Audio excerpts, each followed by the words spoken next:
ਸੋ ਜਦੋਂ ਇਹ ਵਾਕਿਆ ਹੋ ਗਿਆ ਤਾਂ 2 ਦਿਨ ਬਾਅਦ ਸਾਹਿਬ ਮੱਕੜ ਸਾਹਿਬ ਜਿਹੜੇ ਪ੍ਰਧਾਨ SGPC ਇਹ ਦਿੱਲੀ ਆ, ਇਹ ਮੈਨੂੰ ਮਿਲੇ, ਕਹਿੰਦੇ ਵੀ ਇਹ ਜੋ ਹੋ ਗਿਆ ਸੋ ਹੋ ਗਿਆ, ਕੋਈ ਕੋਸ਼ਿਸ਼ ਹੋ ਸਕਦੀ ਹੈ ਕਿ ਸਾਧ ਮਾਫੀ ਮੰਗ ਲਵੇ ਤੇ ਉੱਥੇ ਆ ਕੇ ਪੇਸ਼ ਹੋ ਜਾਏ ਅਕਾਲ ਤਖਤ, ਤਾਂ ਇਹ ਝਗੜਾ ਮੁੱਕੇ, ਨਹੀਂ ਤੇ ਬੜੀ ਖੂਨ ਖਰਾਬਾ ਹੋਣ ਦਾ ਡਰ ਹੈ। ਮੈਂ ਵੀ ਕਿਹਾ, ਮੈਂ ਕਿਹਾ ਜੀ ਮੈਂ ਤਾਂ ਨਹੀਂ ਕਰਾ ਸਕਦਾ। ਕਹਿੰਦੇ ਨਹੀਂ, ਸਾਰੇ ਕਹਿੰਦੇ ਨੇ ਕਿ ਤੁਹਾਡਾ ਵਾਕਫ ਹੈ। ਇਹ ਲੈਟਰ ਤੁਸੀਂ ਆਪ ਲਿਖੀ? ਇਹ ਲੈਟਰ ਜੋ ਅਸੀਂ ਡਰਾਫਟ ਕੀਤਾ ਉੱਥੇ ਬੈਠ ਕੇ, KC ਸਿੰਘ ਤੇ ਮੈਂ ਦੋਨਾਂ ਨੇ, ਜੱਸੀ ਲੈ ਗਿਆ ਕਿ ਮੈਨੂੰ ਨੈਕਸਟ ਡੇ ਦੱਸੋ ਕੀ ਹੈ। ਮੈਂ ਫਿਰ ਇਹ ਲੈਟਰ ਜਦੋਂ ਜੱਸੀ ਨੇ ਕਿਹਾ ਜੀ ਠੀਕ ਹੈ ਇਹ ਕੋਈ ਹਰਜ ਨਹੀਂ, ਤਾਂ ਮੈਂ ਫਿਰ ਇਹ ਮੱਕੜ ਜੀ ਨੂੰ ਦਿਖਾਇਆ। ਉਸ ਤੋਂ ਬਾਅਦ ਮੈਂ ਟੈਲੀਫੋਨ ਕੀਤਾ, ਵਿਦਾਂਤੀ ਜੀ ਸੀਗੇ ਜਥੇਦਾਰ ਅਕਾਲ ਤਖਤ, ਬਹੁਤ ਬੜੇ ਮਾਨਤਾ ਸੀ ਉਹਨਾਂ ਦੀ, ਬੜੇ ਵਿਦਵਾਨ। ਮੈਂ ਉਹਨਾਂ ਨੂੰ ਦੱਸਿਆ ਵੀ ਇਹ ਮੱਕੜ ਜੀ ਨੇ ਕਹਿਣ ਤੇ ਮੈਂ ਕਾਰਵਾਈ ਕਰ ਰਿਹਾ, ਜੇ ਇਹੋ ਜਿਹਾ ਲੈਟਰ ਆ ਜਾਏ ਤਾਂ ਕੀ ਅਕਾਲ ਤਖਤ ਸੁਣ ਸਕਦਾ? ਉਹ ਕਹਿੰਦੇ ਪੜ੍ਹ ਕੇ ਸੁਣਾਓ। ਮੈਂ ਪੜ੍ਹ ਕੇ, ਉਹ ਕਹਿੰਦੇ ਮੈਨੂੰ ਤਾਂ ਠੀਕ ਲੱਗਿਆ। ਇਹ ਚਾਰੋਂ ਬੰਦੇ ਇਹ ਚਿੱਠੀ ਲੈ ਕੇ ਸਰਸੇ ਗਏ। ਕਾਰ ਦਾ ਵੀ ਪ੍ਰਬੰਧ ਮੱਕੜ ਜੀ ਨੇ ਕੀਤਾ, ਨਾਲ ਆਪਣੇ 2 ਬੰਦੇ ਭੇਜੇ।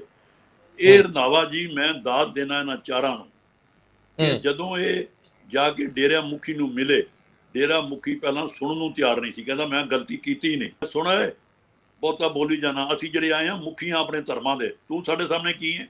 ਤੂੰ ਤੇ ਇੱਕ ਛੋਟਾ ਸੈਕਟ ਹੈ, ਅਸੀਂ ਸਾਰੇ ਕੌਮ ਦੇ ਹੈੱਡ ਆਏ ਹਾਂ ਕਿ ਸਾਡੇ ਸਾਹਮਣੇ ਤੂੰ ਬੋਲਦਾ? ਸੁਣ ਲੈ, ਮੈਂ ਤੈਨੂੰ ਅੱਜ ਵਾਰਨਿੰਗ ਦਿੰਦਾ, ਜੇ ਤੂੰ ਮਾਫੀ ਨਹੀਂ ਮੰਗੇਗਾ ਅੱਜ, ਮੈਂ ਸਿੱਖਾਂ ਨੂੰ ਜਾਣਦਾ, ਤੇਰਾ ਉਹ ਹਾਲ ਹੋਏਗਾ ਕਿ ਤੇਰੀਆਂ ਪੁਸ਼ਤਾਂ ਤੱਕ ਤੈਨੂੰ ਲੋਕ ਕਹਿਣਗੇ ਵੀ ਇਹ ਕੀ ਕਰ ਗਿਆ। ਇਹਨੇ ਐਸਾ ਡਰਾਇਆ, ਮੈਂ ਇਲਾਸੀ ਨੂੰ ਦਾਤ ਦੇਣਾ ਕਿ ਉਹ ਸਾਰੇ ਚਾਰੋਂ ਕਹਿੰਦੇ ਜੀ ਇਲਾਸੀ ਉੱਤੇ ਬਰਸਟ ਹੋ ਗਿਆ। ਤੇ ਫਿਰ ਖੰਤ ਕਹਿੰਦਾ ਦੱਸੋ ਜੀ ਫਿਰ ਕੀ ਚਾਹੁੰਦੇ ਹੋ? ਇਹਨਾਂ ਨੇ ਉਹ ਚਿੱਠੀ ਲੈ ਕੇ ਜੀ ਕਹਿੰਦੇ ਪੜ੍ਹ। ਉਹਨੇ ਉਹ ਚਿੱਠੀ ਪੜ੍ਹੀ, ਉਹਦੇ ਨਾਲ 2 ਐਡਵਾਈਜ਼ਰ ਸੀ, ਉਹ ਮੈਂ ਨਾ ਇਸ਼ਨਾਨ ਕੇ ਕੀ ਉਹਨਾਂ ਨੂੰ ਬੁਲਾਇਆ, ਕਹਿੰਦਾ ਪੜ੍ਹ ਲਓ। ਕਹਿੰਦੇ ਠੀਕ ਹੈ, ਕਹਿੰਦੇ ਸਾਈਨ ਕਰ।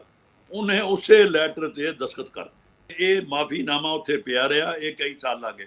ਅਚਾਨਕ ਇੱਕ ਦਿਨ ਜਦੋਂ ਇਹ ਅਖਬਾਰ 'ਚ ਖਬਰ ਆਈ ਕਿ ਮਹੰਤ ਜੀ ਨੇ ਦੁਬਾਰਾ ਚਿੱਠੀ ਆਈ ਔਰ ਇਹ ਮਾਫੀਨਾਮਾ ਹੋ ਗਿਆ, ਤਾਂ ਮੈਂ, ਮੇਰੀ ਗਲਤੀ ਮੰਨ ਲਓ ਜਾਂ ਮੇਰੀ ਵਡਿਆਈ ਕਹਿ ਲਓ ਕਿ ਮੈਂ ਅਖਬਾਰ ਅਜੀਤ 'ਚ ਬਿਆਨ ਦੇਤਾ। ਅਜੀਤ ਅਖਬਾਰ ਦੇ ਮੈਂ ਸ਼ਾਇਦ ਮੇਜਰ ਸਿੰਘ ਸੀ, ਉਹਨੇ ਮੈਨੂੰ ਪੁੱਛਿਆ ਤਰਲੋਚਨ ਸਿੰਘ ਜੀ ਤੁਹਾਡੀ ਕੀ ਰਾਏ ਹੈ? ਮੈਂ ਕਿਹਾ ਜੀ ਮੈਨੂੰ ਤਾਂ ਬੜੀ ਹੈਰਾਨਗੀ ਹੈ ਕਿ ਜੋ ਮੈਂ ਅਖਬਾਰ 'ਚ ਪੜ੍ਹਿਆ ਚੈੱਕ ਕਰ ਲਿਓ, ਤੇ ਉਹੀ ਮਾਫੀਨਾਮਾ ਜਿਹੜਾ ਕਿ ਮੈਂ ਲਿਖਵਾ ਕੇ ਅਗਨੀਵੇਸ਼ ਦੇ ਗਿਆ ਜੇ, ਤੇ ਕਾਮਾ ਵੀ ਨਹੀਂ ਬਦਲਿਆ।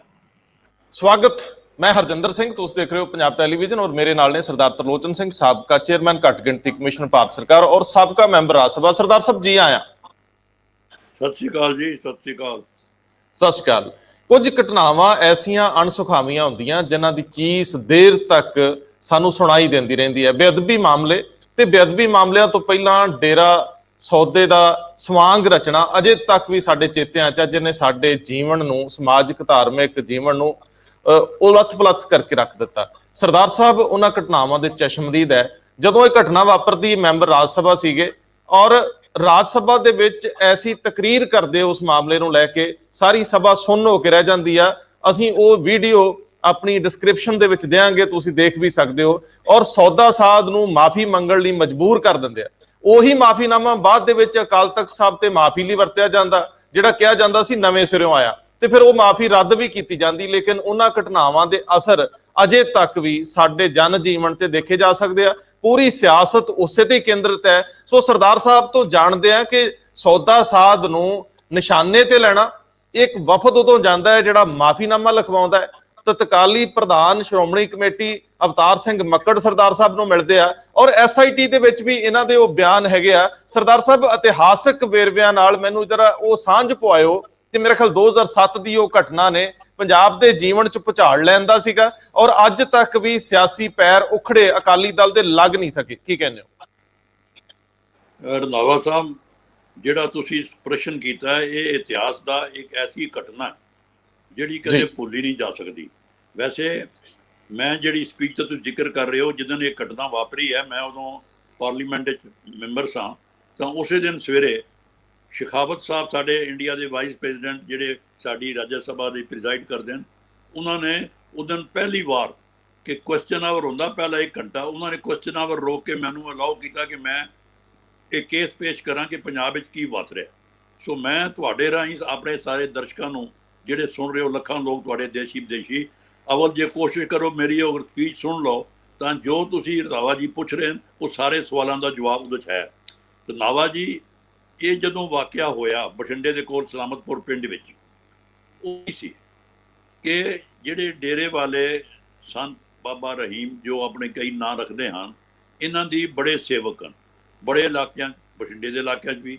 ਤਾਂ ਇਹਨਾਂ ਨੇ ਇੱਕ ਸਮਾਗਮ ਰੱਖਿਆ, ਉੱਥੇ ਬਹੁਤ ਲੋਕ ਇਕੱਠੇ ਹੋਏ, ਤੇ ਉੱਥੇ ਜੋ ਉਸ ਵਕਤ ਟੀਵੀ ਤੇ ਜਾਂ ਅਖਬਾਰਾਂ 'ਚ ਆਇਆ ਕਿ ਇਹਨਾਂ ਨੇ ਗੁਰੂ ਗੋਬਿੰਦ ਸਿੰਘ ਮਹਾਰਾਜ ਨੂੰ ਇਮੀਟੇਟ ਕੀਤਾ, ਆਪਣੇ ਆਪ ਨੂੰ ਗੁਰੂ ਗੋਬਿੰਦ ਸਿੰਘ ਜ਼ਾਹਿਰ ਕੀਤਾ ਕਿ ਮੈਂ ਬੈਠਾ। ਉਹ ਜੇ ਕੱਪੜੇ ਪਾਏ, ਉਹ ਜੀ ਕਲਗੀ ਲਾਈ, ਉਹ ਜਿਹਾ ਡਰੈਸ ਪਾਇਆ, ਜਿਹੜੀ ਸਭ ਤੋਂ ਵੱਡੀ ਅਵਗਿਆ ਕੀਤੀ, ਬਹੁਤ, ਜਿਹੜੀ ਕਿ ਸਿੱਖ ਧਰਮ ਵਿੱਚ ਕਬੂਲ ਹੀ ਨਹੀਂ ਜਾ ਸਕਦੀ, ਔਰ ਕੋਈ ਸਿੱਖ ਬਰਦਾਸ਼ਤ ਨਹੀਂ ਕਰ ਸਕਦਾ ਕਿ ਇਹਨਾਂ ਨੇ ਉੱਥੇ ਇੱਕ, ਜਿਵੇਂ ਅੰਮ੍ਰਿਤ ਹੈ, ਉੱਥੇ ਇੱਕ ਜਾਮ ਸਾਹਮਣੇ ਰੱਖਿਆ, ਇਹ ਹੈ ਕਿ ਜਾਮੇ ਹਯਾਤ ਜਾਂ ਕੀ ਨਾਂ ਰੱਖੇ।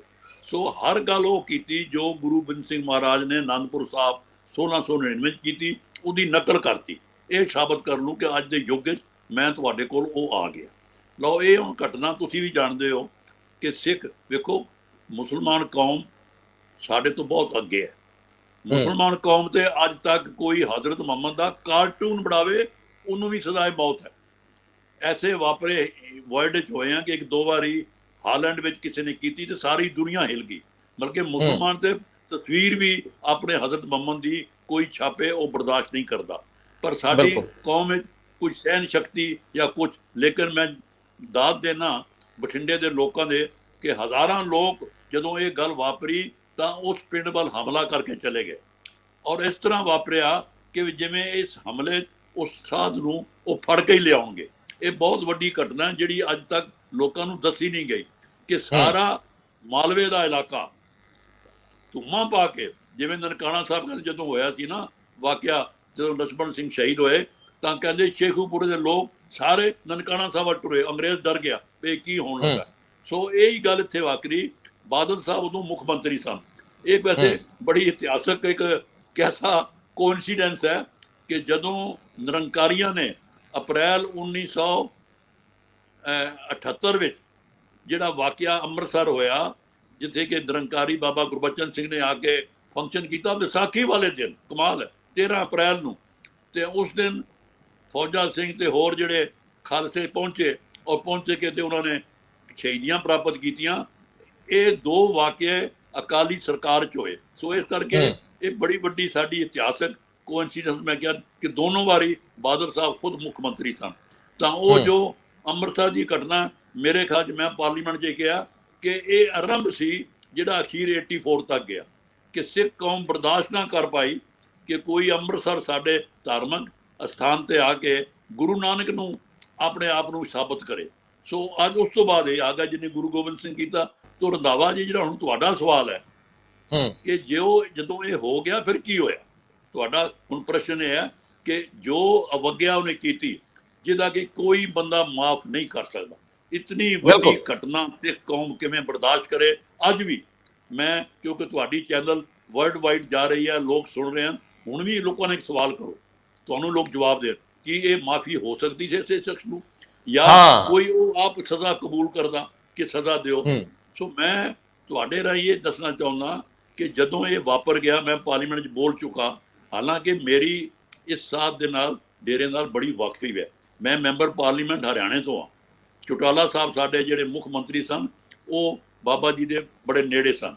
ਈਵਨ ਸਾਹਿਬ ਪ੍ਰਕਾਸ਼ ਸਿੰਘ ਬਾਦਲ ਫੈਮਿਲੀ ਵੀ ਇਹ ਸੰਤ ਦੇ ਬੜੇ ਨੇੜੇ ਸੀ, ਔਰ ਮੈਨੂੰ ਕਈ ਵਾਰੀ ਇਸ ਸੰਤ ਦੇ ਜਿਹੜੇ ਇਹ ਖੱਟਾ ਸਿੰਘ, ਜਿਹੜਾ ਕਿ ਬਾਅਦ ਜਬੈਦਾ ਮਾਫਾ ਗਵਾਹ ਬਣ ਕੇ ਇਹਦੇ ਖਿਲਾਫ, ਇਹਦੇ 3-4 ਬੰਦੇ ਮੇਰੇ ਦਫ਼ਤਰ ਮਿਨਾਰਟੀ ਕਮਿਸ਼ਨ ਮੈਂ ਚੇਅਰਮੈਨ ਸੀ, ਉੱਥੇ ਵੀ ਆਉਂਦੇ ਰਹੇ ਕਿ ਇਹ ਸਾਡੇ ਕੰਮ ਕਰਾ ਦਿਓ। ਤਾਂ ਮੈਨੂੰ ਉਦੋਂ ਪਤਾ ਨਹੀਂ ਸੀ ਵੀ ਇਹ ਐਂਟੀ ਸਿੱਖ ਕਰ ਰਿਹਾ, ਲੇਕਿਨ ਇਹਦੀ ਫਾਲੋਇੰਗ ਬੜੀ ਸੀ।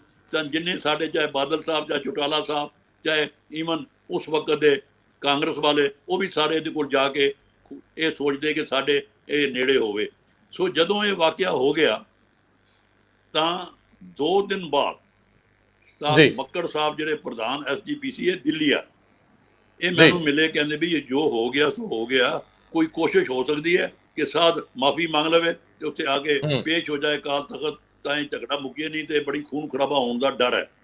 ਮੈਂ ਵੀ ਕਿਹਾ, ਮੈਂ ਕਿਹਾ ਜੀ ਮੈਂ ਤਾਂ ਨਹੀਂ ਕਰਾ ਸਕਦਾ। ਕਹਿੰਦੇ ਨਹੀਂ, ਸਾਰੇ ਕਹਿੰਦੇ ਨੇ ਕਿ ਤੁਹਾਡਾ ਵਾਕਫ ਹੈ, ਤੁਸੀਂ ਇਹਦੇ 'ਚ ਪੈ ਕੇ, ਤੁਸੀਂ MP ਵੀ ਹੋ, ਚੇਅਰਮੈਨ ਮਿnority ਕਮਿਸ਼ਨ ਵੀ ਹੋ, ਤੇ ਤੁਸੀਂ ਕਿਉਂ ਨਹੀਂ ਕਰਦੇ? ਮੈਂ ਕਿਹਾ ਮੱਕੜ ਜੀ ਆਪਾਂ ਇੱਕ ਵਿਉਂਤ ਬਣਾਉਂਦੇ ਹਾਂ, ਜੇ ਤੁਹਾਨੂੰ ਹੋਵੇ ਕਹਿੰਦੇ ਮੈਂ ਦੱਸੋ। ਮੈਂ ਕਿਹਾ ਜੀ ਮੈਂ ਇਹ ਕੋਸ਼ਿਸ਼ ਕਰਦਾ ਕਿ ਜਿੰਨੇ ਵੱਖਰੇ ਧਰਮਾਂ ਦੇ ਮੁਖੀ ਹੈ ਉਹਨਾਂ ਨੂੰ ਅਸੀਂ ਪੰਜਾਬ ਭਵਨ ਬੁਲਾਈਏ। ਕਹਿੰਦੇ ਉਹ ਕਿਵੇਂ? ਮੈਂ ਕਿਹਾ ਉਹ ਸਾਰੇ ਆਉਣਗੇ, ਤੁਸੀਂ ਬੈਠੋ, ਮੈਂ ਵੀ ਬੈਠਾਂਗਾ, ਹੋਰ 2-4 ਸਿੱਖ ਦਿੱਲੀ ਦੇ ਸਾਰੇ ਬੈਠੇ। ਉਹ ਮੰਨ ਗਿਆ। ਅਸੀਂ ਪੰਜਾਬ ਭਵਨ ਦੇ ਕਮੇਟੀ ਰੂਮ ਵਿੱਚ ਮੁਸਲਮਾਨਾਂ ਦਾ ਜਿਹੜਾ ਇਮਾਮਾਂ ਦਾ ਹੈੱਡ ਹੈ ਇੰਡੀਆ ਦਾ, ਉਹ ਇਲਿਆਸੀ ਸਾਹਿਬ ਸਨ, ਜਨਾਬ ਇਲਿਆਸੀ ਸਾਹਿਬ, ਬਹੁਤ ਵੱਡਾ ਬੰਦਾ ਜਿਹਦੀ ਕਿ ਸਾਰੇ ਹਿੰਦੁਸਤਾਨ ਦੇ, ਤੇ ਦਿੱਲੀ ਦਾ ਆਰਚ ਬਿਸ਼ਪ ਕਿਸਾਨਾਂ ਇਹਦਾ ਕ੍ਰਿਸਚੀਅਨ ਦਾ, ਤੇ ਇੱਕ ਸਵਾਮੀ ਅਗਨੀਵੇਸ਼, ਇਹ ਬਹੁਤ ਹਿੰਦੂ ਅਭੀ ਹੁਣੇ ਹੀ ਗੁਜ਼ਰ ਗਏ। ਬੜੀ ਭਾਰੀ ਮਾਨਤਾ, ਇਹਨਾਂ ਨੇ ਬੜੇ ਸੇਵਾ ਕੀਤੀ ਔਰ ਸਿੱਖਾਂ ਦੇ ਬੜੇ ਨੇੜੇ ਸਨ ਔਰ ਆਰੀਆ ਸਮਾਜ ਦਾ ਬਹੁਤ ਵੱਡਾ ਲੀਡਰ ਸੀ। ਚੌਥਾ ਅਸੀਂ ਇੱਕ ਜੈਨੀਆਂ ਦਾ ਮੁਨੀ ਜਿਹਦੀ ਕਿ ਇੰਡੀਆ ਵਾਈਡ ਮਾਨਤਾ, ਇਹ ਚਾਰਾਂ ਨੂੰ ਮੈਂ ਬੁਲਾ ਲਿਆ। ਇਹ ਚਾਰੋਂ ਆ ਗਏ। ਉੱਥੇ ਮੱਕੜ ਸਾਹਿਬ ਨੇ ਸਾਰਾ ਦੱਸਿਆ ਵੀ ਕੀ ਵਾਪਰਿਆ, ਕੀ ਹੋਇਆ, ਤੇ ਅਸੀਂ ਤੁਹਾਡੇ ਕੋਲੋਂ ਮੰਗਦੇ ਹਾਂ ਕਿ ਇੱਕ ਤਾਂ ਤੁਸੀਂ ਕੰਡੈਮ ਕਰੋ, ਕੰਡੈਮ ਕਰਕੇ ਤੁਸੀਂ ਇਹਦਾ ਕੋਈ ਹੱਲ ਲੱਭੋ। ਇਹ ਜਿਸ ਮੀਟਿੰਗ 'ਚ ਫਿਰ ਇਹ ਫੈਸਲਾ ਹੋਇਆ ਰਾਧਾਵਾ ਜੀ ਕਿ ਇਹ ਚਾਰੋਂ ਸਰਸੇ ਜਾਣਗੇ ਔਰ ਸਰਸੇ ਜਾ ਕੇ ਉਸ ਨੂੰ ਮਿਲ ਕੇ ਤੇ ਫਿਰ ਦੱਸਣਗੇ। ਲਓ, ਜਦੋਂ ਇਹ ਗੱਲ ਹੋ ਗਈ ਤਾਂ ਮੈਂ ਉਸ ਵਕਤ ਕੇਸੀ ਸਿੰਘ ਸਰਦਾਰ, ਇਹ ਉੱਥੇ ਦਿੱਲੀ ਰਹਿੰਦੇ ਸੀ, ਇਹਨੂੰ ਮਿਲਿਆ। ਕੇਸੀ ਸਿੰਘ ਦਾ ਰਿਲੇਟਿਵ ਹੈ ਜੱਸੀ, ਜਿਹੜਾ MLA ਸੀ ਬਠਿੰਡੇ ਦਾ, ਉਹ ਸਾਧ ਦਾ ਕੁੜਮ ਹੈ। ਆਪੇ ਲੜਕੀ ਔਰ ਲੜਕੇ ਦੇ ਰਿਸ਼ਤਾ ਹੋਇਆ ਤਾਂ ਕੇਸੀ ਸਿੰਘ ਨੇ ਬੜੀ ਮਦਦ ਕੀਤੀ ਕਿ ਉਹਨੂੰ ਕੁੜਮ ਨੂੰ ਬੁਲਾ ਲਿਆ, ਉਹਦੇ ਨੂੰ, ਉਹ ਜਿਹੜਾ ਕੇਸੀ ਸਿੰਘ ਦਾ ਬੜਾ ਕਲੋਜ਼ ਰਿਲੇਟਿਵ ਹੈ। ਸੋ ਅਸੀਂ ਤਿੰਨਾਂ ਨੇ ਕਿਹਾ ਵੀ ਹੁਣ ਰਸਤਾ ਕੀ ਹੈ। ਤਾਂ ਫਿਰ ਉੱਥੇ ਬੈਠ ਕੇ ਅਸੀਂ ਇੱਕ ਖੁਦ ਲੈਟਰ ਬਣਾਇਆ, ਜੇ ਇਹ ਲੈਟਰ ਸਾਥ ਸਾਈਨ ਕਰ ਦੇਵੇ ਤਾਂ ਅਕਾਲੀ ਦਲ ਬਣ ਜਾਏਗਾ। ਜੱਸੀ ਕਿਉਂਕਿ ਦੋਨੋਂ ਪਾਸੇ ਨੇੜੇ ਸੀ ਤਾਂ ਉਹਨੇ ਕਿਹਾ ਜੀ ਮੈਨੂੰ ਕਾਪੀ ਦਿਓ। ਉਹ ਇੱਕ ਮੈਨੂੰ ਰਿਪੀਟਡਲੀ ਦੱਸਿਓ ਕਿ ਇਹ ਲੈਟਰ ਤੁਸੀਂ ਆਪ ਲਿਖੀ? ਇਹ ਲੈਟਰ ਜੋ ਅਸੀਂ ਡਰਾਫਟ ਕੀਤਾ ਉੱਥੇ ਬੈਠ ਕੇ, ਕੇਸੀ ਸਿੰਘ ਤੇ ਮੈਂ ਦੋਨਾਂ ਨੇ, ਜੱਸੀ ਲੈ ਗਿਆ ਕਿ ਮੈਨੂੰ ਨੈਕਸਟ ਡੇ ਦੱਸੋ ਕੀ ਹੈ। ਮੈਂ ਫਿਰ ਇਹ ਲੈਟਰ, ਜਦੋਂ ਜੱਸੀ ਨੇ ਕਿਹਾ ਜੀ ਠੀਕ ਹੈ ਇਹ ਕੋਈ ਹਰਜ ਨਹੀਂ, ਤਾਂ ਮੈਂ ਫਿਰ ਇਹ ਮੱਕੜ ਜੀ ਨੂੰ ਦਿਖਾਇਆ। ਉਸ ਤੋਂ ਬਾਅਦ ਮੈਂ ਟੈਲੀਫੋਨ ਕੀਤਾ, ਵਿਦਾਂਤੀ ਜੀ ਸੀਗੇ ਜਥੇਦਾਰ ਅਕਾਲ ਤਖਤ, ਬਹੁਤ ਬੜੇ ਮਾਨਤਾ ਸੀ ਉਹਨਾਂ ਦੀ, ਬੜੇ ਵਿਦਵਾਨ। ਮੈਂ ਉਹਨਾਂ ਨੂੰ ਦੱਸਿਆ ਵੀ ਇਹ ਮੱਕੜ ਜੀ ਨੇ ਕਹਿਣ ਤੇ ਮੈਂ ਕਾਰਵਾਈ ਕਰ ਰਿਹਾ, ਜੇ ਇਹੋ ਜਿਹਾ ਲੈਟਰ ਆ ਜਾਏ ਤਾਂ ਕੀ ਅਕਾਲ ਤਖਤ ਸੁਣ ਸਕਦਾ? ਉਹ ਕਹਿੰਦੇ ਪੜ੍ਹ ਕੇ ਸੁਣਾਓ। ਮੈਂ ਪੜ੍ਹ ਕੇ, ਉਹ ਕਹਿੰਦੇ ਮੈਨੂੰ ਤਾਂ ਠੀਕ ਲੱਗਿਆ ਭਾਈ, ਉਹਨਾਂ ਨੇ ਨਾ ਹਾਂ ਜਾਂ ਨਾ, ਪਰ ਲੇਕਿਨ ਪੋਜ਼ਿਟਿਵ ਜਵਾਬ ਦਿੱਤਾ। ਇਹ ਦੇਖੋ ਰੰਧਾਵਾ ਜੀ, ਬੜੀ ਵੱਡਾ ਇਤਿਹਾਸ ਹੈ। ਮੈਂ ਤਾਂ ਦੱਸ ਰਿਹਾ ਕਿ ਇਹ ਗੱਲਾਂ ਕਈ these are called unwritten pages of Sikh history। ਮੈਂ ਤੇ ਤੁਹਾਡੇ ਰਾਹੀਂ ਕਈ ਵਾਰੀ ਪਹਿਲਾਂ ਵੀ 1-2 ਪ੍ਰੋਗਰਾਮ ਕੀਤੇ ਕਿ ਜਿਹੜੇ ਅਨਰਿਟਨ ਪੇਜਸ ਹਨ ਉਹ ਕਮ ਸੇ ਕਮ ਅਸੀਂ ਵਰਬਲ ਤੇ ਲਿਆਈਏ ਲੋਕਾਂ ਦੇ ਸਾਹਮਣੇ। ਔਰਲ ਹਿਸਟਰੀ ਜਿਹੜੀ ਹੈ ਨਾ, ਜਿਹਨੂੰ ਤੁਸੀਂ ਹੁਣ ਕਰ ਰਹੇ ਹੋ ਅੱਜ ਕੱਲ੍ਹ, ਇਹਨੂੰ ਕਹਿੰਦੇ ਨੇ ਔਰਲ ਹਿਸਟਰੀ, ਉਹ ਰਿਕਾਰਡ ਹੋ ਜਾਂਦੀ ਹੈ ਤਾਂ ਕਿ ਸਦੀਆਂ ਤੱਕ ਲੋਕ ਨੂੰ ਸੁਣ ਸਕਦੇ ਨੇ। ਜਿਵੇਂ ਮੇਰੀ ਉਹ ਸਪੀਚ ਹੈ ਉਹ ਤੁਹਾਨੂੰ ਸੁਣੀ ਹੈ। ਸੋ ਰੰਧਾਵਾ ਜੀ ਫਿਰ ਇਹ ਚਾਰੋਂ ਬੰਦੇ ਇਹ ਚਿੱਠੀ ਲੈ ਕੇ ਸਰਸੇ ਗਏ। ਕਾਰ ਦਾ ਵੀ ਪ੍ਰਬੰਧ ਮੱਕੜ ਜੀ ਨੇ ਕੀਤਾ, ਨਾਲ ਆਪਣੇ 2 ਬੰਦੇ ਭੇਜੇ। ਇਹ ਰੰਧਾਵਾ ਜੀ ਮੈਂ ਦਾਦ ਦੇਣਾ ਇਹਨਾਂ ਚਾਰਾਂ ਨੂੰ ਕਿ ਜਦੋਂ ਇਹ ਜਾ ਕੇ ਡੇਰਾ ਮੁਖੀ ਨੂੰ ਮਿਲੇ, ਡੇਰਾ ਮੁਖੀ ਪਹਿਲਾਂ ਸੁਣਨ ਨੂੰ ਤਿਆਰ ਨਹੀਂ ਸੀ, ਕਹਿੰਦਾ ਮੈਂ ਗਲਤੀ ਕੀਤੀ ਨਹੀਂ, ਮੈਂ ਤਾਂ ਐਵੇਂ ਝੂਠ ਮੇਰੇ ਤੋਂ ਪਾਤਾ, ਮੈਂ ਤਾਂ ਕੋਈ ਕੱਪੜੇ ਤੇ ਮੈਨੂੰ ਲੋਕ ਦਿੰਦੇ ਨੇ, ਮੈਂ ਕੱਪੜੇ ਪਾ ਲੈਂਦਾ, ਮੈਂ ਕਿਵੇਂ ਬੜੀ ਉਹ ਬੋਲਦਾ ਰਿਹਾ, ਬੜਾ ਬੋਲਦਾ ਰਿਹਾ। ਇਹ ਜਿਹੜਾ ਇਲਿਆਸੀ ਹੈ, ਮੈਂ ਇਹਨੂੰ ਦਾਦ ਦੇਣਾ, ਉਹ ਗੁਜ਼ਰ ਗਿਆ, ਮੈਨੂੰ ਇਲਿਆਸੀ ਨੇ ਆਪ ਸੁਣਾਈ ਹੈ। ਕਹਿੰਦਾ ਇਲਿਆਸੀ ਮੈਂ ਕਿਹਾ ਸੁਣ ਬਹੁਤਾ ਬੋਲੀ ਜਾਣਾ, ਅਸੀਂ ਜਿਹੜੇ ਆਏ ਹਾਂ ਮੁਖੀਆਂ ਆਪਣੇ ਧਰਮਾਂ ਦੇ, ਤੂੰ ਸਾਡੇ ਸਾਹਮਣੇ ਕੀ ਹੈ? ਤੂੰ ਤੇ ਇੱਕ ਛੋਟਾ ਸੈਕਟ ਹੈ, ਅਸੀਂ ਸਾਰੇ ਕੌਮ ਦੇ ਹੈੱਡ ਆਏ ਹਾਂ ਕਿ ਸਾਡੇ ਸਾਹਮਣੇ ਤੂੰ ਬੋਲਦਾ? ਸੁਣ ਲੈ, ਮੈਂ ਤੈਨੂੰ ਅੱਜ ਵਾਰਨਿੰਗ ਦਿੰਦਾ, ਜੇ ਤੂੰ ਮਾਫੀ ਨਹੀਂ ਮੰਗੇਗਾ ਅੱਜ, ਮੈਂ ਸਿੱਖਾਂ ਨੂੰ ਜਾਣਦਾ, ਤੇਰਾ ਉਹ ਹਾਲ ਹੋਏਗਾ ਕਿ ਤੇਰੀ ਪੁਸ਼ਤਾਂ ਤੱਕ ਤੈਨੂੰ ਲੋਕ ਕਹਿਣਗੇ ਵੀ ਇਹ ਕੀ ਕਰ ਗਿਆ। ਇਹਨੇ ਐਸਾ ਡਰਾਇਆ, ਮੈਂ ਇਲਾਸੀ ਨੂੰ ਦਾਦ ਦੇਣਾ ਕਿ ਉਹ ਸਾਰੇ ਚਾਰੋਂ ਕਹਿੰਦੇ ਜੀ ਇਲਾਸੀ ਉੱਤੇ ਬਰਸਟ ਹੋ ਗਿਆ। ਤੇ ਫਿਰ ਖੰਤ ਕਹਿੰਦਾ ਦੱਸੋ ਜੀ ਫਿਰ ਕੀ ਚਾਹੁੰਦੇ ਹੋ? ਇਹਨਾਂ ਨੇ ਉਹ ਚਿੱਠੀ ਲੈ ਕੇ ਜੀ ਕਹਿੰਦੇ ਪੜ੍ਹ। ਉਹਨੇ ਉਹ ਚਿੱਠੀ ਪੜ੍ਹੀ, ਉਹਦੇ ਨਾਲ 2 ਐਡਵਾਈਜ਼ਰ ਸੀ, ਉਹ ਮੈਂ ਨਾ ਇਸ਼ਨਾਨ ਕੇ ਕੀ ਉਹਨਾਂ ਨੂੰ ਬੁਲਾਇਆ, ਕਹਿੰਦਾ ਪੜ੍ਹ ਲਓ, ਕਹਿੰਦੇ ਠੀਕ ਹੈ, ਕਹਿੰਦੇ ਸਾਈਨ ਕਰ। ਉਹਨੇ ਉਸੇ ਲੈਟਰ ਤੇ ਦਸਖਤ ਕਰ। ਦੇਖੋ ਇਹ ਜੇ ਇਤਿਹਾਸਕ ਘਟਨਾ ਕਿ ਲੈਟਰ ਡਰਾਫਟਡ ਅਰਲੀਅਰ ਫੁੱਲੀ ਗਾਟ ਇਨ ਏ ਵੇ ਸੈਮੀ ਅਪਰੂਵਲ ਜਾਂ ਫੁੱਲ ਅਪਰੂਵਲ, ਉਹ ਉਹਨੇ ਸਾਈਨ ਕਰਕੇ ਉਹਨਾਂ ਨੂੰ ਦੇ ਦਿੱਤਾ। ਇਹ ਚਾਰੋਂ ਦਿੱਲੀ ਆ ਗਏ ਵਾਪਸ, ਤੇ ਮੈਂ ਫਿਰ ਮੱਕੜ ਜੀ ਨੂੰ ਕਿਹਾ ਲਓ ਜੀ ਇਹ ਤਾਂ ਕੰਮ ਬਣ ਗਿਆ, ਜੇ ਜੋ ਮੰਗਦਾ ਹੈ। ਤੇ ਉਹ ਇਹ ਸਾਨੂੰ ਇਹਨਾਂ ਜਿਹੜੇ ਆਪਣਾ ਅਗਨੀਵੇਸ਼ ਜੀ ਆ ਕੇ ਮੈਨੂੰ ਮਿਲੇ, ਮੈਂ ਉਹਦੇ ਘਰ ਗਿਆ, ਇਹ ਜੰਤਰ ਮੰਤਰ ਰੋਡ ਤੇ ਰਹਿੰਦੇ ਸੀ। ਮੈਂ ਕਿਹਾ ਜੀ ਦੱਸੋ ਹੁਣ ਇਹ ਜੇ ਲੈਟਰ ਜੇ ਨਾ ਹੋਇਆ ਕੀ ਕਰੀ? ਉਹ ਕਹਿੰਦੇ ਜੇ ਵੇਖੋ ਅਗਨੀਵੇਸ਼ ਵਰਗਾ ਸਿਆਣਾ ਬੰਦਾ ਜਿਸਨੇ ਕਿ ਬੜੇ ਬੜੇ ਨੈਕਸਲਾਈਟ ਔਰ ਬੜੇ ਜਗ੍ਹਾ ਜਾ ਕੇ ਜੰਗਲਾਂ 'ਚ ਵੀ ਸੁਲ੍ਹਾ ਕਰਾਈਆਂ ਉਹਨੇ ਨੈਕਸਲਾਈਟ ਦੀਆਂ ਗੌਰਮੈਂਟ ਦੀਆਂ। ਉਹ ਕਹਿੰਦਾ ਇੱਕ ਰਸਤਾ ਹੋਰ ਹੈ ਮੇਰੇ ਕੋਲ, ਜੇ ਅਕਾਲ ਤਖਤ ਇਸ ਲੈਟਰ ਨੂੰ ਜੇ ਤੁਸੀਂ ਕਹਿੰਦੇ ਮੈਂ ਹੀ ਆਪ ਜਾਵਾਂਗਾ। ਉਹ ਮੰਨ ਗਿਆ ਕਿ ਮੈਂ ਲੈਟਰ ਲੈ ਕੇ ਅੰਮ੍ਰਿਤਸਰ ਜਾਵਾਂਗਾ ਖੁਦ। ਉਹ ਗਿਆ, ਇਹ ਲੈਟਰ ਲੈ ਕੇ ਅਕਾਲ ਤਖਤ ਦੇ ਸਾਹਮਣੇ ਪੇਸ਼ ਹੀ ਜਾ ਕੇ ਸਵਾਮੀ ਅਗਨੀਵੇਸ਼ ਹੋਇਆ। ਉਹ ਕਹਿੰਦਾ ਵੀ ਜੇ ਥੋੜੀ ਬਹੁਤੀ ਉਹ ਕੁਝ ਕਹਿਣਗੇ ਤੇ ਮੈਂ ਜੇ ਮੈਨੂੰ ਕਹੋ ਤਾਂ ਮੈਂ ਇਸ ਸੰਤ ਨੂੰ ਅੰਮ੍ਰਿਤਸਰ ਲਿਆ ਵੀ ਸਕਦਾ। ਦੇਖੋ ਉਹਦੀ ਇਹ ਉਸ ਵਕਤ ਆਫਰ ਸੀ, ਉੱਥੇ ਆ ਕੇ ਵੀ ਮਾਫੀ ਮੰਗ ਸਕਦਾ ਉਹਨਾਂ ਦੇ ਸਾਹਮਣੇ ਜੇ ਕੋਈ ਪੋਜ਼ਿਟਿਵ ਕੋਈ ਗੱਲ ਕਰੋ। ਪਰ ਉਹ ਡਰਦਾ ਬੜਾ, ਹਾਲਾਤ ਐਸੇ ਹੋ ਗਏ ਕਿਤੇ ਮੈਂ ਜਾਵਾਂ ਮੇਰੇ ਤੇ ਹਮਲਾ ਹੋ ਜਾਏ, ਜੇ ਇਹੋ ਜਿਹੀ ਕੋਈ ਸੁਰੱਖਿਆ ਦੀ ਗੱਲ ਹੋਵੇ। ਸੋ ਮੈਂ ਤੁਹਾਨੂੰ ਇਸ ਲਈ ਇਹ ਕਹਿ ਰਿਹਾ ਗੱਲਾਂ ਕਿ ਇਹ ਗੱਲਾਂ ਮੈਂ ਰਿਕਾਰਡਡ ਕਿਸੇ ਕੋਈ ਮੈਂ ਕੋਈ ਟੇਪ ਤੇ ਨਹੀਂ ਕੀਤੀਆਂ, ਮੈਂ ਸੱਚਾਈਆਂ, ਮੈਂ ਕੋਈ ਗਲਤ ਮੈਂ ਨਹੀਂ ਬੋਲ ਰਿਹਾ। ਲਓ ਜੀ ਨੈਕਸਟ ਡੇ ਇਹ ਅੰਮ੍ਰਿਤਸਰ ਗਿਆ ਜੱਥਾ, ਇਹਨਾਂ ਨੇ ਜਾ ਕੇ ਅਕਾਲ ਤਖਤ ਦੇ ਸਾਹਮਣੇ ਇਹ ਲੈਟਰ ਦੇ ਦਿੱਤਾ। ਪਰ ਅਕਾਲ ਤਖਤ ਨੇ 1.5-2 ਘੰਟੇ ਦੀ ਮੀਟਿੰਗ ਤੋਂ ਬਾਅਦ ਉਹਨੂੰ ਰਿਜੈਕਟ ਕਰਤਾ ਕਿ ਇਹ ਨਹੀਂ, ਉਹ ਲੈਟਰ ਜਿਹੜਾ ਆਪ ਲੈ ਕੇ ਆਵੇ। ਅੱਛਾ, ਇਹ ਉਹ ਹੁਣ ਆਵੇ ਇੱਥੇ ਕਰੇ। ਅਗਨੀਵੇਸ਼ ਨੇ ਕਿਹਾ ਵੀ ਜਦ ਤੱਕ ਤੁਸੀਂ ਕੋਈ ਹਾਮੀ ਨਹੀਂ ਭਰਦੇ ਮੈਂ ਅਗਲਾ ਸਟੈਪ ਨਹੀਂ ਲੈ ਸਕਦਾ। ਸੋ ਰੰਧਾਵਾ ਜੀ ਇਹ ਇੱਕ ਗੱਲ ਆਪਾਂ ਸਮਝ ਲਓ, ਘਰ 'ਚ ਬੈਠੇ ਹੋ ਤੁਸੀਂ, ਕਿ ਅਕਾਲ ਤਖਤ ਦੀ ਬੜੀ ਰਿਸਪੈਕਟ ਮੈਂ ਵੀ ਕਰਦਾ, ਸਾਰੇ ਜਥੇਦਾਰ ਸਾਹਿਬ ਜਾ ਕੇ ਮੈਂ ਸਿਰ ਨਿਵਾਉਂਦਾ। ਪਰ ਇਹ ਅਕਾਲੀ ਦਲ ਦਾ, ਕਿਉਂਕਿ ਜਦ ਤੱਕ ਪਾਰਟੀ ਕੋਈ ਰਾਏ ਆਪ ਨਾ ਦੇਵੇ ਇਹ ਡਿਸੀਜਨ ਨਹੀਂ ਕਰਦੇ। ਇਹ ਸਾਡਾ ਇਤਿਹਾਸ ਹੈ।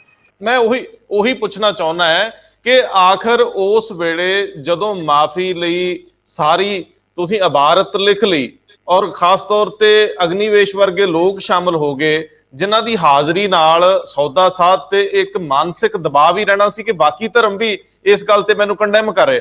ਉਸ ਵੇਲੇ ਅਸੀਂ ਫੈਸਲਾ ਨਹੀਂ ਲਿਆ, ਲੇਕਿਨ ਬਾਅਦ ਚ ਸਿਆਸੀ ਦਬਾਅ ਥੱਲੇ ਉਹੀ ਮਾਫੀ ਦਿੱਤੀ, ਉਹੀ ਮਾਫੀ ਰੱਦ ਵੀ ਹੋਈ। ਸੋ ਮੈਂ ਉਹੀ ਤੁਹਾਨੂੰ ਪੁੱਛਣਾ ਚਾਹੁੰਦਾ ਕਿ ਸਾਡੇ ਰਾਜਨੀਤਿਕਾਂ ਦੀ ਸਮਝ ਕਿਹੋ ਜਿਹੀ ਹੈ ਤੇ ਕਿੱਥੇ ਗਈ ਹੈ? ਤੁਸੀਂ ਨਾਵਾ ਜੀ ਜੋ ਤੁਸੀਂ ਚਾਹੁੰਦੇ ਹੋ ਮੈਂ ਉੱਥੇ ਹੀ ਆ ਰਿਹਾ ਕਿ ਜਦੋਂ ਇਹ ਰਿਜੈਕਟ ਹੋ ਗਈ, ਅਗਨੀਵੇਸ਼ ਜੀ ਨੇ ਬਾਹਰ ਆ ਕੇ ਪ੍ਰੈਸ ਨੂੰ ਬਿਆਨ ਦਿੱਤਾ ਵੀ ਅਸੀਂ ਚਾਰੋਂ ਧਰਮਾਂ ਦੇ ਲੋਕ ਸੁਲ੍ਹਾ ਚਾਹੁੰਦੇ ਹਾਂ, ਅਸੀਂ ਨਹੀਂ ਚਾਹੁੰਦੇ ਕਿ ਪੰਜਾਬ ਵਿੱਚ ਹਾਲਾਤ ਖਰਾਬ ਹੋਣ, ਤਾਂ ਅਸੀਂ ਆਪਣੇ ਵੱਲੋਂ ਚਾਰੇ ਅਸੀਂ ਮੁਖੀਆਂ ਆਪਣੇ ਕੌਮਾਂ ਦੇ ਅਸੀਂ ਇਹ ਲਿਆਏ ਹਾਂ। ਸਾਡਾ ਵਿਚਾਰ ਸੀ ਵੀ ਇਹ ਮਾਫੀਨਾਮੀ ਹੋ ਜਾਂਦਾ ਤਾਂ ਅਸੀਂ ਉਹਨੂੰ ਲੈ ਵੀ ਆਉਂਦੇ, ਪਰ ਉਹਨੇ ਕਿਹਾ ਅਸੀਂ ਬੜੇ ਅੱਜ ਨਮੋਸ਼ੀ ਆਈ ਸਾਨੂੰ ਵੀ ਸਾਡੀ ਅਕਾਲ ਤਖਤ ਨੇ ਸਾਡੀ ਬੇਨਤੀ ਨਹੀਂ ਮੰਨੀ। ਨਾਵਾ ਜੀ ਇਹ ਗੱਲ ਮੁੱਕ ਗਈ। ਇਸ ਦੇ ਬਾਅਦ ਕਈ ਸਾਲ ਲੰਘ ਗਏ। ਮੈਂ ਇਹ ਜਿਹੜੀ ਤੁਹਾਨੂੰ ਕਹਿਣਾ ਚਾਹੁੰਦਾ ਕਿ ਇਹ ਮਾਫੀਨਾਮਾ ਉੱਥੇ ਪਿਆ ਰਿਹਾ, ਇਹ ਕਈ ਸਾਲ ਲੱਗ ਗਏ। ਅਚਾਨਕ ਇੱਕ ਦਿਨ ਜਦੋਂ ਇਹ ਅਖਬਾਰ 'ਚ ਖਬਰ ਆਈ ਕਿ ਮਹੰਤ ਜੀ ਨੇ ਦੁਬਾਰਾ ਚਿੱਠੀ ਆਈ ਔਰ ਇਹ ਮਾਫੀਨਾਮਾ ਹੋ ਗਿਆ, ਤਾਂ ਮੈਂ ਮੇਰੀ ਗਲਤੀ ਮੰਨ ਲਓ ਜਾਂ ਮੇਰੀ ਵਡਿਆਈ ਕਹਿ ਲਓ ਕਿ ਮੈਂ ਅਖਬਾਰ ਅਜੀਤ 'ਚ ਬਿਆਨ ਦੇ ਦਿੱਤਾ। ਅਜੀਤ ਅਖਬਾਰ ਦੇ ਮੈਂ ਸ਼ਾਇਦ ਮੇਜਰ ਸਿੰਘ ਸੀ, ਉਹਨੇ ਮੈਨੂੰ ਪੁੱਛਿਆ ਤਰਲੋਚਨ ਸਿੰਘ ਜੀ ਤੁਹਾਡੀ ਕੀ ਰਾਏ ਹੈ? ਮੈਂ ਕਿਹਾ ਜੀ ਮੈਨੂੰ ਤਾਂ ਬੜੀ ਹੈਰਾਨਗੀ ਹੈ ਕਿ ਜੋ ਮੈਂ ਅਖਬਾਰ 'ਚ ਪੜ੍ਹਿਆ ਚੈੱਕ ਕਰ ਲਿਓ ਤੇ ਉਹੀ ਮਾਫੀਨਾਮਾ ਜਿਹੜਾ ਕਿ ਮੈਂ ਲਿਖਵਾ ਕੇ ਅਗਨੀਵੇਸ਼ ਦੇ ਗਿਆ ਜੇ ਤੇ ਕਾਮਾ ਵੀ ਨਹੀਂ ਬਦਲਿਆ। ਮੈਂ ਕਿਹਾ ਜੀ ਚੰਗਾ ਹੁੰਦਾ ਵੀ ਉਹ ਉਸੇ ਦਿਨ ਮੰਨ ਜਾਂਦੇ ਤੇ ਅੱਜ ਇਤਨੇ ਸਾਲਾਂ 'ਚ ਝਗੜਾ ਹੀ ਨਾ ਹੁੰਦਾ ਗਿਆ। ਮੈਂ ਰਿਪੀਟ ਕਰਾਂ, ਮੈਂ ਦੋਸਤੋ ਰਿਪੀਟ ਕਰਦਿਆਂ ਕਿ ਜਿਹੜਾ ਇੱਕ ਡਰਾਫਟ ਪੱਤਰ ਦੇ ਰੂਪ 'ਚ ਮਾਫੀ ਦੇ ਰੂਪ 'ਚ ਸੌਦਾ ਸਾਧ ਨੇ ਜਿਹੜਾ ਸਵਾਂਗ ਰਚਿਆ ਸੀ, ਉਹ ਤੋਂ ਤੁਰੰਤ ਬਾਅਦ ਚਾਰ ਧਰਮਾਂ ਦੇ ਉਹਨਾਂ ਮਹਾਂਪੁਰਖਾਂ ਦੇ ਨਾਂ ਭੇਜਿਆ ਸੀ ਅਕਾਲ ਤਖਤ ਨੂੰ, ਜਿੱਤੇ ਸਾਈਨ ਸੀ ਉਹਦੇ, ਉਹੀ ਬਾਅਦ ਦੇ ਵਿੱਚ ਜਦੋਂ ਮਾਫੀ ਦਿੱਤੀ ਗਈ ਉਹੀ ਪੇਸ਼ ਕੀਤਾ ਗਿਆ। ਕੋਈ ਨਵੀਂ ਚਿੱਠੀ ਨਹੀਂ ਲਿਖੀ ਗਈ। ਰੌਲਾ ਪੈਂਦਾ ਰਿਹਾ ਕਿ ਇਹ ਉਹਦੀ ਆਪਣੀ ਆ, ਪਹਿਲਾਂ ਕਿਹਾ ਗਿਆ ਹਿੰਦੀ 'ਚ, ਫਿਰ ਪੰਜਾਬੀ 'ਚ, ਕਈ ਰੌਲੇ ਪਏ, ਕਈਆਂ ਦੇ ਵਿੱਚ ਕਿਹਾ ਗਿਆ ਸਾਈਨ ਨਹੀਂ ਹੋਏ। ਲੇਕਿਨ ਇਹ ਸੱਚ ਹੈ ਕਿ ਉਹ ਚਿੱਠੀ ਪਹਿਲਾਂ ਕਈ ਸਾਲ ਪਹਿਲਾਂ ਲਿਖੀ ਹੋਈ ਸੀ, ਉਹੀ ਪ੍ਰੋਡਿਊਸ ਕੀਤੀ ਗਈ। ਤੁਹਾਡਾ ਮਤਲਬ ਇਹ ਸਾਰਾ ਕੁਝ ਆਪ ਵਰਤਾਂਤ ਸਿਰਜਿਆ ਗਿਆ, ਇਹ ਸਭ ਕੁਝ ਵੈਲ ਪਲੈਨਡ ਕੀਤਾ ਗਿਆ, ਇਹ ਸਾਰੇ ਦੀ ਇਬਾਰਤ ਆਪਣੇ ਸਿਆਸੀ ਫਾਇਦੇ ਲਈ ਲਿਖੀ ਗਈ ਜਿਹੜੀ ਅੱਗੇ ਜਾ ਕੇ ਬੇਅਦਬੀਆਂ ਦੇ ਵਿੱਚ ਤਬਦੀਲ ਹੁੰਦੀ ਹੈ। ਕੀ ਕਹਿੰਦੇ ਹੋ? ਦੇਖੋ ਰੰਧਾਵਾ ਜੀ, ਜੋ ਤੁਸੀਂ ਕਹਿ ਰਹੇ ਹੋ ਸਾਰੀ ਪ੍ਰੈਸ ਨੇ ਕਹਿ ਰਿਹਾ, ਅਖਬਾਰਾਂ 'ਚ ਛਪ ਗਿਆ। ਮੈਂ ਆਪਣੇ ਤੌਰ ਤੇ ਜੋ ਮੇਰਾ ਨੌਲੇਜ ਹੈ ਕਿ ਮੈਂ ਅਜੀਤ ਅਖਬਾਰ ਦੇ ਪੁੱਛਣ ਤੇ ਕਿਹਾ ਕਿ ਜੋ ਅਖਬਾਰ ਛਪਿਆ ਅੱਜ ਇਹ ਸੇਮ ਹੈ ਜੋ ਅਸੀਂ ਪਹਿਲਾਂ ਦਿੱਤਾ ਸੀ। This is what we stated. ਔਰ ਮੈਨੂੰ ਤੁਹਾਨੂੰ ਹੈਰਾਨਗੀ ਹੋਣੀ ਹੈ ਕਿ ਜਦੋਂ ਹੁਣ ਇਨਕੁਆਇਰੀ ਹੋਈ ਕੰਵਰ ਵਿਜੇ ਪ੍ਰਤਾਪ ਦੀ, ਉਹਦਾ ਮੈਨੂੰ ਇੱਕ ਵਾਰੀ ਨੋਟਿਸ ਆ ਗਿਆ। ਮੈਂ ਹੈਰਾਨ ਕਿ ਮੇਰਾ ਨਾਲ ਤਾਂ ਕੀ ਸੰਬੰਧ ਹੈ। ਉਹ ਮੈਂ ਤਾਂ ਉਲਟਾ ਘਬਰਾ ਗਿਆ ਕਿ ਮੈਂ ਇਹਦੇ 'ਚ ਕਿਵੇਂ ਗਵਾਹੀ ਦੇਣੀ ਹੈ। ਉਹ ਕਹਿੰਦੇ ਨੇ ਜੀ ਅਸੀਂ ਇਹ ਪੜ੍ਹਿਆ ਤੁਹਾਡਾ ਅਖਬਾਰ 'ਚ ਬਿਆਨ ਅਜੀਤ 'ਚ, ਤੁਸੀਂ ਉਹ ਸਿਰਫ ਵੈਰੀਫਾਈ ਕਰ ਦਿਓ। ਮੈਂ ਕਿਹਾ ਉਹ ਤਾਂ ਮੈਂ ਜ਼ਬਾਨੀ ਦਿੱਤਾ, ਕਹਿੰਦਾ ਪਰ ਤੁਸੀਂ ਉਹਨਾਂ ਹੀ ਕਹਿ ਦਿਓ ਇਦਾਂ ਜੀ। ਉਹ ਮੈਨੂੰ ਪੁੱਛਦਾ ਜੀ, ਮੈਂ ਕਿਹਾ ਜੀ ਮੈਂ ਇਹ ਹੀ ਕਿਹਾ ਕਿ ਮੈਂ ਜਦੋਂ ਅੱਜ ਅਖਬਾਰ ਪੜ੍ਹਿਆ ਅੱਛਾ ਹੋਇਆ, ਮੈਂ ਕਿਹਾ ਅੱਛਾ ਹੋਇਆ, ਮੈਂ ਤਾਂ ਉੱਠ ਗਿਆ, ਇਟਸ ਅ ਵੈਲਕਮ ਸਟੈਪ, ਪਰ better it should have been done. ਜਦੋਂ ਇਹ ਸੇਮ ਚੀਜ਼ ਹੈ ਜੋ ਅਸੀਂ ਲਿਆਏ ਹਾਂ, ਇਹਦੇ ਤੇ ਕਾਮਾ ਵੀ ਨਹੀਂ ਬਦਲਿਆ। ਸੋ ਇਹ ਹੀ ਮੈਂ SIT ਦੀ ਜਿਹੜੀ ਟੀਮ ਹੈ ਉਹਨੂੰ ਵੀ ਉਹਨਾਂ ਨੇ ਮੇਰੇ ਕੋਲ ਲਿਖਤੀ ਬਿਆਨ ਲਿਆ, ਉਹਨਾਂ ਦੇ ਰਿਕਾਰਡ 'ਚ ਪਿਆ। ਸੋ ਮੇਰੀ ਜੋ ਤੁਹਾਡੀ ਕੁਐਰੀ ਹੈ ਜੀ ਉਹ ਹੈ ਬੜੀ ਵੱਡੀ ਕਿ ਜੇ ਉਹ ਹੀ ਸੀ ਤਾਂ ਫਿਰ ਇਹਨੇ ਸਾਲ ਪਿਆ ਰਿਹਾ ਤੇ ਫਿਰ ਦੁਬਾਰਾ ਕਿਉਂ ਆਇਆ। ਇਸ ਬਾਰੇ ਇੰਨੀ ਕੰਟਰੋਵਰਸੀ ਵਿਦਨ ਪੰਜਾਬ ਹੋਈ।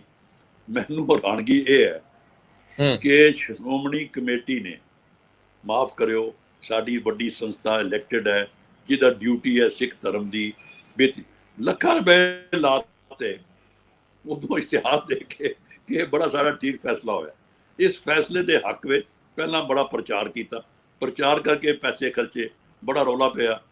ਲੇਕਿਨ ਇੰਨਾ ਤੁਹਾਡੇ ਵਰਗੇ ਜਿਹੜੇ TV ਚੈਨਲਾਂ, ਸੋਸ਼ਲ ਮੀਡੀਆ, ਇੰਨਾ ਪ੍ਰੈਸ਼ਰ ਮੇਰੇ ਖਿਆਲ ਵਿੱਚ ਪਹਿਲੀ ਵਾਰ ਕਿ ਸਿੱਖ ਲੀਡਰਸ਼ਿਪ ਇਨਕਲੂਡਿੰਗ ਰਿਲੀਜੀਅਸ ਸਾਡੀ ਹਾਇਰਾਰਕੀ ਜਿਹਨੂੰ ਅਸੀਂ ਹਾਈਐਸਟ ਅਥਾਰਟੀ ਮੰਨਿਆ, ਉਹਨਾਂ ਨੂੰ ਆਪਣਾ ਫੈਸਲਾ ਵਿਡਰਾ ਕਰਨਾ, ਇੰਨਾ ਪਬਲਿਕ ਪ੍ਰੈਸ਼ਰ ਕਿ ਇਹ ਗਲਤ ਹੋਇਆ। ਇਹ ਬੜੀ ਵੱਡੀ ਗੱਲ ਹੋਈ ਜੀ। ਅੱਜ ਤੱਕ ਸਿੱਖ ਧਰਮ ਵਿੱਚ ਐਸੀਆਂ ਬੜੇ ਘੱਟ ਵਾਕਿਆ ਹੈ ਕਿ ਅਕਾਲ ਤਖਤ ਆਪਣੇ ਫੈਸਲੇ ਨੂੰ ਖੁਦ ਵਿਡਰਾ ਕਰੇ ਅੰਡਰ ਦੀ ਪ੍ਰੈਸ਼ਰ ਆਫ ਸਿੱਖ ਕੌਮ। ਮੇਰੇ ਖਿਆਲ ਦੂਜੀ ਪਹਿਲਾਂ ਮੈਂ ਨਹੀਂ ਸੁਣਿਆ, ਸ਼ਾਇਦ ਤੁਸੀਂ ਵਿਦਵਾਨ ਹੋ ਇਸ ਵੇਲੇ ਕਿਉਂਕਿ ਤੁਹਾਡੇ ਕੋਲ ਬੜਾ ਰਿਸੋਰਸਿਸ ਹੈ ਇਨਫੋਰਮੇਸ਼ਨ ਦੇ। ਮੇਰੇ ਖਿਆਲ ਐਸਾ ਕੋਈ ਵਾਕਿਆ ਪਹਿਲਾਂ ਨਹੀਂ ਹੋਇਆ ਕਿ ਨਹੀਂ ਹੋਇਆ। ਇਹ ਬੜੀ ਵੱਡੀ ਹਿਸਟਰੀ ਹੈ ਭਰਾਵਾ ਜੀ। ਨਹੀਂ ਦੇਖੋ, ਸ਼੍ਰੋਮਣੀ ਕਮੇਟੀ, ਤੁਸੀਂ ਠੀਕ ਕਹਿ ਰਹੇ ਹੋ, ਸ਼੍ਰੋਮਣੀ ਕਮੇਟੀ 92 ਲੱਖ ਦੇ ਇਸ਼ਤਿਹਾਰ ਦੇ ਕੇ ਜਸਟੀਫਾਈ ਕਰਦੀ ਆ ਉਸ ਫੈਸਲੇ ਨੂੰ ਜਿਹੜਾ ਬਾਅਦ ਚ ਵਾਪਸ ਲਿਆ ਜਾਂਦਾ ਹੈ। ਲੇਕਿਨ ਇਹੀ ਤਤਕਾਲੀ ਪ੍ਰਧਾਨ ਮੱਕੜ ਜਦੋਂ ਇਹੀ ਫੈਸਲਾ ਜਦੋਂ ਉਹ ਕਰਾ ਰਹੇ ਸੀ ਤੇ ਉਦੋਂ ਇਹਨੂੰ ਰੱਦ ਕਰਤਾ ਗਿਆ। ਸ਼ਾਇਦ ਉਦੋਂ ਹਾਲਾਤ ਮਾਕੂਲ ਨਹੀਂ ਸੀ, ਸਿਆਸੀ ਵਾਰਾ ਨਹੀਂ ਸੀ ਖਾਂਦੀ ਉਹ ਮਾਫੀ, ਔਰ ਫਿਰ ਮਾਫੀ ਦਿੱਤੀ ਗਈ ਤੇ ਫਿਰ ਲੱਗਿਆ ਕਿ ਸਿਆਸੀ ਨੁਕਸਾਨ ਹੋ ਗਿਆ, ਫਿਰ ਮਾਫੀ ਰੱਦ ਕਰਤੀ ਗਈ ਤੇ ਉਸ ਤੋਂ ਬਾਅਦ ਇਹ ਇੰਨਾ ਜ਼ਿਆਦਾ ਰੌਲਾ ਪੈਂਦਾ ਹੈ ਕਿ ਗੁਰੂ ਗ੍ਰੰਥ ਸਾਹਿਬ ਦੀ ਬੇਅਦਬੀ ਹੋ ਜਾਂਦੀ ਆ। ਇਹ ਸਾਰਾ ਕੁਝ ਜਿਹੜਾ ਅੱਜ ਵੀ ਸਾਡੇ ਹਿਰਦਿਆਂ ਤੇ ਲਿਖਿਆ ਹੈ, ਅੱਜ ਵੀ ਇਨਸਾਫ ਨਹੀਂ ਮਿਲ ਰਹੇ, ਅੱਜ ਵੀ ਕੋਈ ਤੰਦ ਕਿਤੇੋਂ ਫੜਦਾ, ਕੋਈ ਕਿਤੇੋਂ ਫੜਦਾ। ਮੈਂ ਸਿਰਫ ਜਾਂਦੀ ਵਾਰੀ ਤੁਹਾਡੇ ਤੋਂ ਇਹ ਪੁੱਛਣਾ ਚਾਹੁੰਦਾ ਹਾਂ ਕਿ ਇਹੋ ਜਿਹੇ ਮਾਮਲਿਆਂ ਨੂੰ ਕਿਵੇਂ ਨਜਿੱਠਿਆ ਜਾਵੇ ਕਿ ਸਾਡੀ ਜਿਹੜੀ ਲੀਡਰਸ਼ਿਪ ਹੈ ਉਹ ਵਿਜ਼ਨਰੀ ਨਹੀਂਗੀ, ਜਾਂ ਉਹ ਸਮੇਂ ਸਿਰ ਠੀਕ ਫੈਸਲੇ ਨਹੀਂ ਲੈਂਦੀ, ਜਾਂ ਸਿਰਫ ਉਹ ਵੋਟਾਂ ਤੱਕ ਹੀ ਸੀਮਤ ਰਹਿੰਦੀ ਆ। ਸਾਨੂੰ ਕਿਹੋ ਜਿਹੇ ਲੀਡਰ ਚੁਣਨੇ ਚਾਹੀਦੇ ਆ, ਜਾਂ ਸਾਨੂੰ ਕੋਈ ਇਹਦੇ ਲਈ ਬਿਹਤਰ ਪ੍ਰਾਵਧਾਨ ਪ੍ਰਬੰਧ ਕਰਨੇ ਪੈਣਗੇ ਕੌਮੀ ਪੱਧਰ ਤੇ? ਰੰਧਾਵਾ ਜੀ, ਪਹਿਲੀ ਗੱਲ ਤੇ ਹੈ ਅਸੀਂ ਕੌਮ ਦੀ ਜਿਹੜੀ ਜੁਰਤ ਹੈ ਸਿੱਖ ਸੰਗਤ ਦਾ ਓਵਰ ਪਾਵਰ ਕਰਨਾ ਅਕਾਲ ਤਖਤ ਦੇ ਫੈਸਲੇ ਨੂੰ, ਇਹਨੂੰ ਹਿਸਟੋਰੀਕਲ ਮੰਨ ਕੇ ਤੇ ਇਹਨੂੰ ਰਿਕਾਰਡ ਕਰਾਓ। ਰੂਪ ਸਿੰਘ ਕੱਢਦਾ ਕਈ ਕਿਤਾਬਾਂ, ਇਹ ਲਿਖ ਕੇ ਪਹਿਲੀ ਵਾਰ ਅਕਾਲ ਤਖਤ ਹੈਡ ਟੂ ਬੋ ਟੂ ਦੀ ਵਿਸ਼ੇਸ ਆਫ ਸਿੱਖ ਕਮਿਊਨਿਟੀ। ਇਹ ਇੱਕ ਬਹੁਤ ਵੱਡੀ ਹਿਸਟਰੀ ਜੇ, ਇਹਨੂੰ ਥੋੜਾ ਜਿਹਾ ਤੁਸੀਂ ਹੋਰ ਐਲੈਬੋਰੇਟ ਕਰੋ। ਦੂਸਰੀ ਰੰਧਾਵਾ ਜੀ, ਅੱਜ ਤੱਕ ਇਹ ਕਿਉਂ ਨਹੀਂ ਹੋਇਆ ਕਿ ਜਿਹੜਾ 90 ਲੱਖ ਰੁਪਇਆ ਸ਼੍ਰੋਮਣੀ ਕਮੇਟੀ ਨੇ ਖਰਚਿਆ ਉਹ ਐਗਜ਼ੈਕਟਿਵ ਕਮੇਟੀ ਜਿਹਨੇ ਪਾਸ ਕੀਤਾ ਉਹ ਆਨਸਰੇਬਲ? ਇਹ ਪੈਸੇ ਰਿਕਵਰੀ ਕਿਉਂ ਨਹੀਂ ਕਰਾਈ ਗਈ? ਇਹ ਰੁਪਇਆ ਕਿੱਦਾਂ ਜ਼ਾਇਆ ਕੀਤਾ? ਇਹ ਕਿਉਂ ਨਹੀਂ ਅੱਜ ਤੱਕ ਕੌਮ ਨੇ ਆਵਾਜ਼ ਉਠਾਈ? ਅਸੀਂ ਹਮੇਸ਼ਾ ਇਹ ਜਿਹੜੀਆਂ ਇਨਕੁਆਰੀਆਂ ਹੁੰਦੀਆਂ ਨਾ ਸੈਂਟਰ ਗਵਰਨਮੈਂਟ ਦੀਆਂ, ਕਿੰਨੇ ਰਿਕਵਰੀ ਪੈਸੇ ਲੈਂਦੇ ਨੇ, ਕਿੰਨੇ ਸੈਕਟਰੀ ਗਵਰਨਮੈਂਟ ਇੰਡੀਆ ਜੇਲ੍ਹ 'ਚ ਗਏ ਇਹਨਾਂ ਗੱਲਾਂ, ਅਸੀਂ ਚੁੱਪ ਕਰਕੇ ਬੈਠ ਗਏ। ਇੱਥੇ ਸਿੱਖ ਨਹੀਂ ਬੋਲੇ ਵੀ 90 ਲੱਖ ਦਾ ਇਨਕੁਆਰੀ ਕਰੋ, ਇਹ ਵਾਪਸ ਆਉਣ। ਤੀਸਰਾ ਮਨੋਵਾ ਜੀ, ਮੇਰੀ ਇੱਕ ਬੇਨਤੀ ਸੁਣ ਲਓ। ਮੈਂ ਉਹ ਹਾਂ ਜਿਹੜਾ ਕਿ ਲੜਾਈ ਦੇ ਖਿਲਾਫ ਹਾਂ, ਮੈਂ ਸੁਲ੍ਹਾ ਕੌਣ ਪਾਲਿਸੀ ਦਾ। ਮੈਂ ਤਾਂ ਸਮਝਦਾ ਕਿ ਜੇ ਕੋਈ ਅਵਗਿਆ ਕਰਦਾ ਉਹ ਉਸੇ ਵੇਲੇ ਉਸਨੂੰ ਅਹਿਸਾਸ ਹੋ ਕੇ ਉਹ ਪੈਰੀ ਪੈਂਦਾ ਤਾਂ ਇਹ ਸਾਰਾ ਸਾਡਾ ਇਤਿਹਾਸ ਇਸ ਗੱਲ ਲਈ ਗਵਾਹ। ਇਹ ਬੜੀਆਂ ਘਟਨਾਵਾਂ ਪਹਿਲਾਂ ਹਨ, ਲੇਕਿਨ ਜਿਹੜਾ ਤੁਹਾਡਾ ਸਵਾਲ ਹੈ ਮੈਂ ਉਸ ਤੇ ਹਾਲਾਂ ਵੀ ਬੜਾ ਹਾਂ ਕਿ ਜਦੋਂ ਹਰ ਗੱਲ ਪੋਲਿਟਿਕਸ 'ਚ ਹੋਵੇ, ਹਰ ਗੱਲ ਡਿਸੀਜਨ ਇਹ ਹੋਵੇ ਕਿ ਸਾਨੂੰ ਇਹਦਾ ਬੈਨੀਫਿਟ ਹੈ ਕਿ ਨਹੀਂ।